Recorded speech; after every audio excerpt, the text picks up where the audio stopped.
first moved into a boarding house in 2010. I was there for about 3 or 4 months. In some ways it was positive, in some ways it wasn't. We had some people, I'm gay, and we had some people, I've always been open about that. I always think that openness is the best policy until I experienced what I experienced in my boarding house. People generally were a little bit taken aback, but then it seemed to die down and they didn't care. And for some reason, I'm not sure why, eventually they started making very comments that I can't say on tape, you know, very offensive, nasty things. And then it got to the point where I was frightened there was going to be physical violence. And basically what happened was one of the tenants pressured the landlord to get me out. And I did that, I left, but on the understanding that I would get my bond and excess rent back, which he then later reneged on. We had to go through Tribunal and RTA and all that.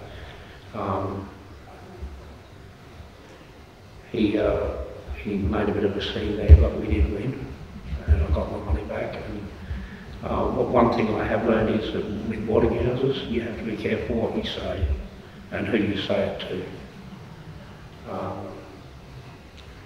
Where I'm living at the moment, I've been there for 8 months. I have said nothing about my sexuality, because I know that if I did, it would take about 2 days and I'd be asked to leave. You have to be careful who you have there. I suppose I like the boarding house where I am now, and I like the people, but to safeguard that, I have to be careful, very careful what I do and what I say.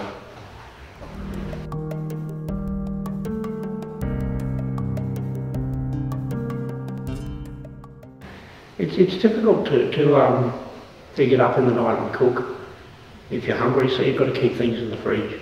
I eventually went and bought a microwave because I got sick of the communal kitchen, and for the first few months I was there before the microwave, I had to go into the kitchen every time I wanted to cook, which is right around the other side of the house. So if you get hungry at 2 in the morning, chew on a carrot, you know.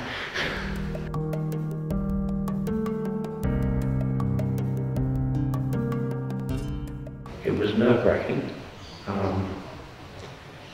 As I said, the landlord wanted me out, and I said I would leave if I got the bond on them and the excess rent back. And he gave me the bond in cash. He refused to give me the rent, and he actually took me to court. I didn't take him. He took me to court, and I won that.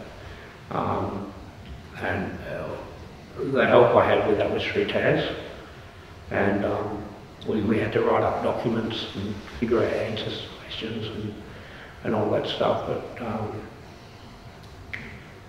it was stressful. It was very stressful going through the tribunal, but I was happy with the result, very happy with the result.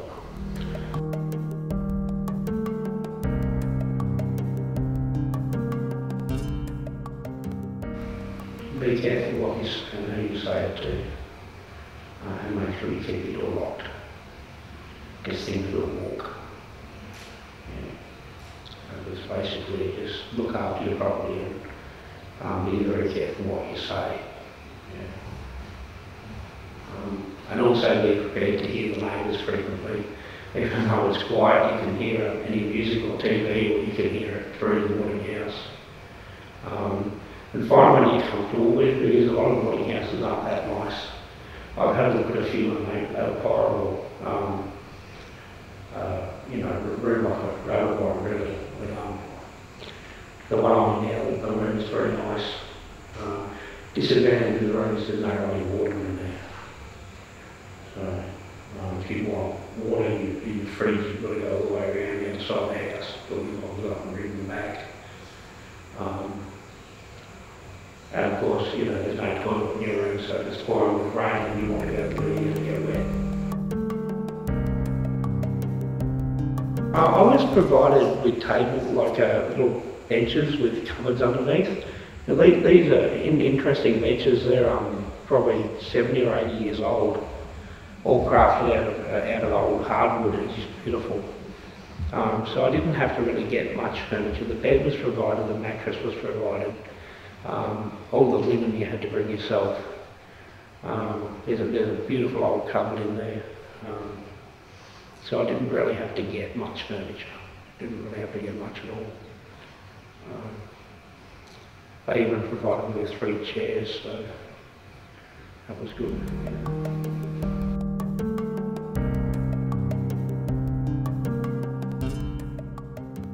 Thicker walls,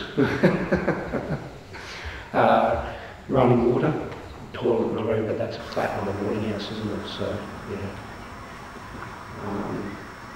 The one I've got a free fridge with my one, so that was good. Some of the people don't have fridges unless they buy them, but my room already had a fridge in there, a really big fridge, so I was lucky with that. Because fridges are quite expensive, so I would like running water in my room, but that's not going to ever happen, so yeah. So the good thing about being in a boarding house is significantly cheaper than hiring a flat.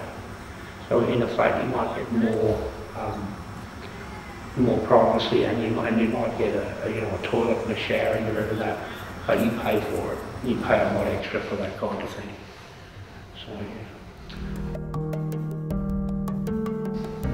TAS are great. If you do have a problem with your tenancy, just give them a call, because they do help you out a lot. They do provide a lot of information and emotional support as well. So.